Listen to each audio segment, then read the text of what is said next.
दोस्तों नमस्कार, मैं उपेन्द्र यादव। दोस्तों इस वीडियो में आरएस भर्ती 2018 स्टेनोग्राफर और रीड शिक्षक भर्ती 2020 को लेकर मैं चर्चा करूंगा। सबसे पहले रीड शिक्षक भर्ती जिसकी आज मीटिंग थी। प्रदेश के 11 लाख से ज्यादा बेरोजगारों को इंतजार था कि आज मीटिंग का कुछ नतीजा निकलेगा, लेकिन खोदाफाड़ निकली चुरिया। कहा जा रहा था अधिकारी को उच्च स्तरीय मीटिंग है, लेकिन निर्णय निम्न स्तरीय। और रही बात, एक बड़ी अजीब सी बात वो निकल के आई कि एक बार फिर होगी मीटिंग, क्योंकि हर बार मीटिंग होती थी, हर बार ये कहा जा रहा था एक बार फिर होगी मीटिंग, लेकिन इस मीटिंग का अंत नहीं हुआ। मैंने ट्विटर के माध्यम से ट्वीट करके माननीय शिक्षा मंत्री जी को टैग करके ये पूछा था कि जो एक बार फिर जो मीटिंग होगी वो 2 सितंबर के बाद होगी या पहले होगी, स्पष्ट करें। विज्ञप्ति कब जारी होगी, स्पष्ट करें। पैटर्न कब जारी होगा, स्पष्ट करें। क्योंकि हमने भी सोचा था कि आज प्रदेश के बेरोजगारों को राहत मिलेगी, कुछ खबरें मिलेगी। दोस्तों कई बार नेगेटिव न्यूज आती है तो कई लोग नेगेटिव बातें करने लग जाते हैं। मैंने आप लोगों को अवगत कराया था कि 2 सितंबर को एग्जाम नहीं होगी, क्योंकि 9वां साल चल रहा समझ का। कई शिक्षक भर्तियां देखी है, 2012, 13, 18 कई भर्तियां देखी है मैंने। हर भर्ती का मुझे अनुभव है।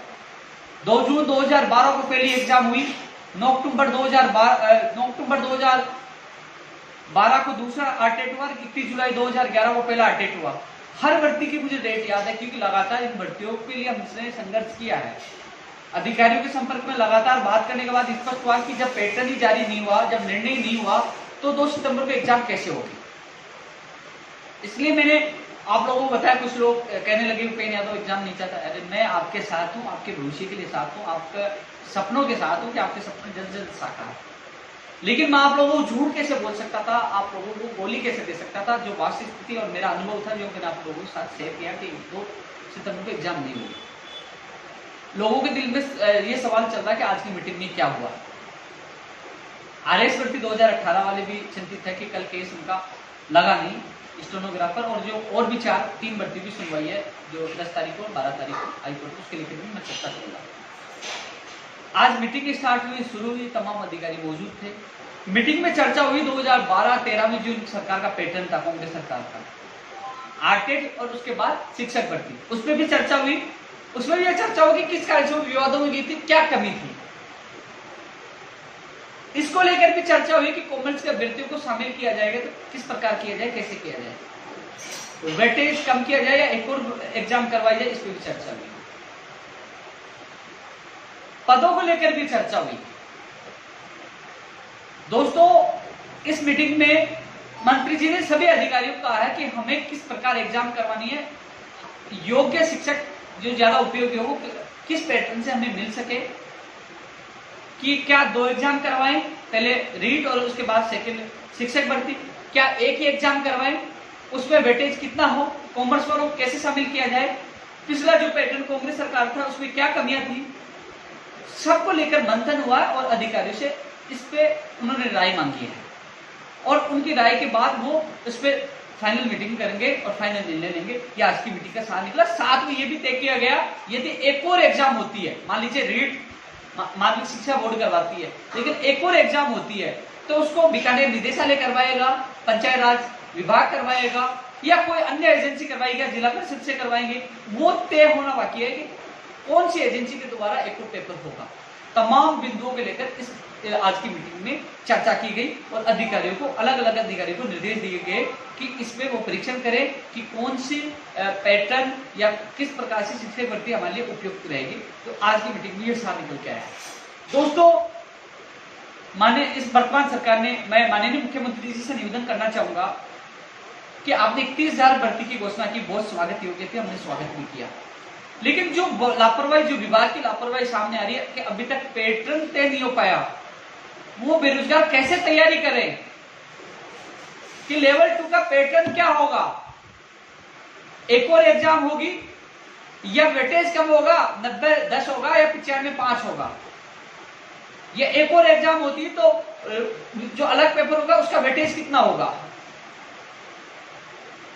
बेरोजगार उसी प्रकार तो तैयारी करेगा। रीड का ज्यादा वेटेज होगा तो रीड की ज्यादा तैयारी करेगा, सेकंड पेपर का होगा तो उसकी तैयारी करेगा। ये असमंजस की स्थिति दूर नहीं हो पाई। कॉमर्स को विद्यार्थी को शामिल किया जाएगा तो वो भी अपनी तैयारी करे। तो कुल मिलाकर यदि यदि पैटर्न और विज्ञप्ति समय पे जारी हो जाती है, जो सारी विसंगतियां दूर हो जाती है, जो टीएसपी के जो अभ्यर्थी हैं, जो 50% से कम वाले बीएड के, उनको भी शामिल करने की हमने मांग की थी, कॉमर्स के अभ्यर्थियों को शामिल करने की मांग की थी, एमए के आधार पर बीएड करने वाले अभ्यर्थियों की हमने मांग की थी, तमाम विसंगतियां, क्योंकि कांग्रेस अपने घोषणा पत्र में डाली थी।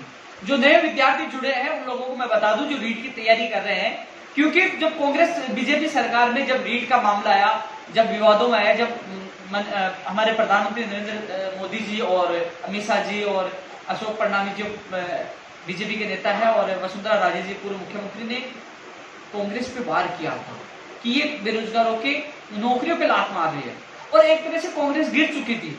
उस समय ही राजस्थान बेरोजगार एकीकृत महासंघ ने कांग्रेस को बचाने का काम किया था, समर्थन दिया था, और उसमें तत्कालीन जो वर्तमान में प्रदेश अध्यक्ष है सचिन पायलट जी, माननीय सचिन पायलट जी ने लिखित में दिया था 26,000 के लिए कि हम प्राथमिकता के साथ उस भर्ती को पूरा करेंगे और रीट की जितनी विसंगतियां वो दूर करेंगे। घोषणा पत्र में मैंने खुद ने डलवाया था, घोषणा पत्र में डला हुआ है कि रीट की विसंगतियां दूर की जाएगी। लेकिन विसंगतियां तो दूर होने के बाद अभी तक पैटर्न जारी नहीं हुआ, नहीं विज्ञप्ति जारी हुई, तो जिससे बेरोजगार में आक्रोश है, 11 लाख से ज्यादा बेरोजगार आक्रोश है। आप एग्जाम 2 सितंबर में नहीं करा पा रहे, हम मानते हैं कि कोरोना की वजह से नहीं करा पाओगे, अक्टूबर में नहीं करा पाओगे, आप दिसंबर में करवा दीजिए, नवंबर में करवा दीजिए, जनवरी में करवा दीजिए, फरवरी में करा दीजिए, लेकिन तारीख फिक्स करें कि इस तारीख को एग्जाम होगी, इस तारीख को परिणाम आएगा और इस तारीख को ज्वाइनिंग होगी। ये चीजें स्पष्ट करनी चाहिए और ये फिक्स करना चाहिए जिससे बेरोजगार चिंतित न हो, अपनी तैयारी अच्छी तरह से वो कर सके। आपसे हाथ जोड़ के निवेदन है माननीय मुख्यमंत्री जी, जिस प्रकार लापरवाही विभाग के द्वारा की जा रही है, जिसकी वजह से पूरी सरकार बदनाम हो रही है, माननीय शिक्षा मंत्री जी आपसे निवेदन है कि आपका विभाग, आप इसके मुखिया हो, कहीं न कहीं आपकी भी इमेज बेरोजगारों में बिल्कुल निम्न स्तर पर आ रही है, वो आपसे आक्रोशित है। आप सोशल मीडिया चेक कर लीजिए, कहीं ना कहीं आपके खिलाफ आक्रोश उनका बढ़ता जा रहा है। आपसे निवेदन है ये आक्रोश कहीं आगे बढ़े और बड़ा रूप ना ले ले, कहीं सड़कों पे बेरोजगार ना उतर जाए। इसलिए आपसे निवेदन है कि जल्द से जल्द हम मांग करते हैं कि पैटर्न जारी हो, पदों का विवरण भी जारी हो कि किस विषय के कितने पद है, एसएस के कितने, संस्कृत के कितने, साइंस में के कितने, वो भी जारी हो, लेवल फर्स्ट में कितने और सेकंड में कितने, वो भी जारी हो। लेकिन साथ में ये भी मांगा है कि पदों की संख्या बढ़ाई जाए, 35,000, 40,000, 45,000, 50,000, यानी कि जितने पद बढ़ाने हैं, क्योंकि शिक्षा विभाग में बहुत पद खाली हैं। हम बार बार मांग करें रीट में पदों की संख्या बढ़ाई जाए। शिक्षा विभाग में अभी पदों की संख्या बहुत खाली है, तो पदों की संख्या बढ़ सकती है। आपने इंतजार करवाया है तो पदों की संख्या भी बढ़ाकर बेरोजगार को खुशखबरी देने का काम आप करें। मोदी जी आपसे हाथ जोड़ के निवेदन है, आपसे ये निवेदन है कि जो मीटिंग का आपने कहा कि मीटिंग एक और करेंगे, निवेदन है कि जल्द से जल्द मीटिंग करवाएं और जल्द से जल्द पैटर्न विज्ञप्ति भी जारी करें, पैटर्न भी लोगों को बताए कि ये पैटर्न लोगों को तैयारी कर सके, और साथ में कैलेंडर भी जारी करें, कब एग्जाम होगा, कब परिणाम आए, कब ज्वाइनिंग होगी, जिससे बेरोजगार अपनी अच्छी तरह से तैयारी कर सके। तो आज की मीटिंग में दोस्तों केवल अधिकारियों से चर्चा हुई है और उनसे परीक्षण करवाया है कि कौन सा पैटर्न उपयुक्त रहेगा, शिक्षक भर्ती किस तर्ज पर करवाई जाए, पहले की तर्ज पर या नए इसी पैटर्न पे, तमाम पहलुओं के लेकर उन्होंने चर्चा की है और उन्होंने अधिकारियों से राय मांगी है। अब वो राय कब आती है, कब शिक्षा मंत्री मीटिंग वापस करते हैं, उस मीटिंग के बाद ही आगे की जो है विज्ञप्ति को लेकर पैटर्न लेकर खुलासा होगा। तो मैं तो सोशल मीडिया के माध्यम से, मीडिया के माध्यम से शिक्षा मंत्री जी यही कहूँगा कि बेरोजगार आपसे आक्रोशित है और आपसे यही मांग करते हैं कि जल्द से जल्द आप विज्ञप्ति जारी करें, पैटर्न जारी करें और जो तमाम विसंगतियाँ दूर करें और पदों की संख्या बढ़ाए, जिससे बेरोजगार अपनी तैयारी सेकंड से घर बैठे कर सके। इसके अलावा दोस्तों आरएस भर्ती 2018 के लिए मैं कहना चाहूंगा दोस्तों, मैं आपकी पीड़ा से भली बात की वाकिफ हूँ। लगातार आप लोगों की मैसेज मुझे मिल रहे हैं, कॉल्स आ रहे हैं, मैंने भी ट्विटर बाद में आपका पूरा साथ दिया, ट्वीट भी मैं लगातार कर रहा हूँ और मैं एडवोकेट से भी मिलके भी आ रहा हूँ, बात भी कर रहा हूँ। लेकिन आज आपका जो कल सुनवाई है उसकी कोर्ट लिस्ट आई है, उसमें आरएस भर्ती की सुनवाई जो केस नहीं लगा है। इस संबंध में मेरी वापस एडवोकेट साहब से बात हुई, उन्होंने कहा कि एडवोकेट जनरल साहब के ऑफिस से भी कोर्ट में रजिस्ट्रार साहब के सामने निवेदन किया गया था, सरकारी डबल साहब ने भी प्रार्थना पत्र लगाया था, आरपीसी की तरफ से भी प्रार्थना पत्र लगाया गया था, प्रयास पूरा किया गया था, लेकिन फिर भी केस नहीं लगा, क्योंकि माननीय न्यायालय के न्यायाधीश को ही अधिकार है केस लगाने का, नहीं लगाने का। अब केस नहीं लगा तो जबरदस्ती दोस्तों न्यायालय में अपनी चलती नहीं है कि धरना प्रदर्शन कर के केस लगवा ले। वहां न्यायालय के सामने हम कुछ भी नहीं कर सकते, ना आप कर सकते, न सरकार कर सकते, केवल प्रार्थना कर सकते जो प्रार्थना की।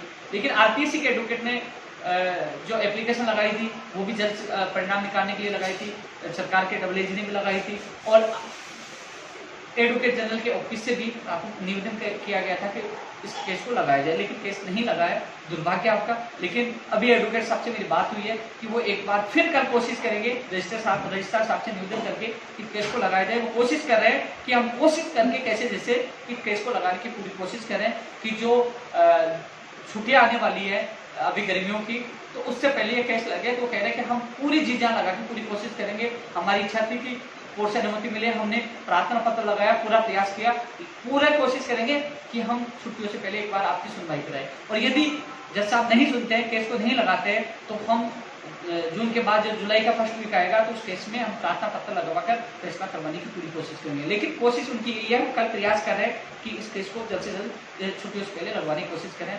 आप लोगों के लिए यही है, नेगेटिव न्यूज़ है, मुझे पता आप चिंतित दुखी, मैं भी इंतजार कर रहा था 10 तारीख की, क्योंकि सबसे ज़्यादा दुख उसको होता है जो भाग दौड़ करता है, और भाग दौड़ करके बाद उसको सही समय पे परिणाम नहीं मिलता, फल मिलता है, हताश हो जाता है। क्योंकि हम पूछते कि एडवोकेट जनरल साहब आए, हमने CM साहब के अधिकारी सचिव साहब से निवेदन किया, CM साहब के वहाँ प्रार्थना पूछी कि एडवोकेट जनरल साहब आए तो इसमें हमें राहत मिल सकती है। सरकार ने हमारी मांग मानी, एडवोकेट जनरल साहब को किया, अच्छे एडवोकेट है, लेकिन सुनवाई नहीं हो पा रही, निराशा सब में। लेकिन ये जरूर है, सफलता हमें एक दिन जरूर मिलेगी, आज नहीं तो कल हमारा फैसला भी आएगा और आपको नियुक्ति मिलेगी। संयम आप सबको रखना होगा। हमारा जो बेस्ट जितना प्रयास था मैंने किया, आपने किया, लेकिन आगे भी हम प्रयास करेंगे कि जल्द से जल्द सुनवाई हो और आपको राहत मिले। स्टेनोग्राफर भर्ती 2018 की संशोधित अभ्यर्थना आज CMO में उसकी फाइल पूछ चुकी है। कल बात करके जल्द से जल्द उस अभ्यर्थना को निकलवाने की कोशिश करेंगे, जिससे वो फाइल अधीनस्थ बोर्ड पूछ सके, और अधीनस्थ बोर्ड में जाने के बाद उसकी जो आवेदन प्रक्रिया शुरू हो सके। जून एंड या जुलाई में आपकी आवेदन प्रक्रिया शुरू होने की संभावना है। इसके अलावा मैं जैन भर्ती 2020 के लिए हमेशा पहले भी कहा था, सिलेबस में ज्यादा बदलाव नहीं है, थोड़ा बहुत बदलाव होगा। अभी क्या है कि अधीनस्थ बोर्ड में कोरोना की वजह से काफी कर्मचारी नहीं आ रहे, काफी लोग आइसोलेशन में भी है, कुछ कारणों की वजह से सेक्रेटरी साहब भी नहीं आ रहे, चेयरमैन साहब भी नहीं पूछे, तो इस कारण से अधिकारी नहीं होने से वहाँ कार्य बाधित हो रहा है। चाहे कृषि परीक्षा का फाइनल परिणाम का मामला हो, चाहे आपका मामला हो, कई कार्य वहाँ बाधित हो। सूचना सहायक की भी जो एक और सूची आनी थी वो भी इसी कारण से अटकी पड़ी है, वहाँ कार्य करने वाले अधिकारी कर्मचारी बहुत कम आ रहे हैं। इसके अलावा दोस्तों, जो कृषि परीक्षक है, महिला सुपरवाइजर है, प्रयोगशाला सहायक की जो ST प्रकरण के मामले में जो सुनवाई है, 10 को भी पूजा गोदारा वाला था, और 12 तारीख को भी लगा हुआ है संध्या वाला केस। कोशिश पूरी की जा रही है। अब आपकी किस्मत, केस लगता है तो 100% आपका केस लाने की उम्मीद है, क्योंकि एडवोकेट जनरल साहब आपकी पेरोल करने आ रहे हैं। अब भगवान से दुआ करो आपका केस लगे, जिससे आपका रिश्ता हो सके। यदि केस नहीं लगता, केस लगाना हमारे हाथ में नहीं है, हमारे हाथ में प्रार्थना करना, एप्लीकेशन लगवाना, जो हमने किया। अब किस्मत पे है, इंतजार करिए। यदि केस लगता है, एडवोकेट जनरल साहब आप पेरोल करते हैं, मुझे लगता है कि आपको अच्छी खबर मिलेगी। आगे मैं और दूसरी वीडियो के साथ मौजूद रहूंगा। कल से हम एक नया अभियान की शुरुआत कर रहे हैं, बेरोजगारों का किराया माफी अभियान। हाथ जोड़ के गुलाब का फूल देकर हम कल से स्टार्ट करेंगे कि बेरोजगारों को किराया माफ हो। जो भी अभ्यर्थी पीड़ित है वो हमसे सीधा संपर्क कर सकते हैं। हम हाथाजोड़ी करके, हम प्रार्थना करके, क्योंकि अहिंसात्मक गांधीवादी विचारधारा से बेरोजगार को राहत दिलाने के लिए एक नए अभियान की शुरुआत कर रहे हैं। जय हिंद, जय भारत।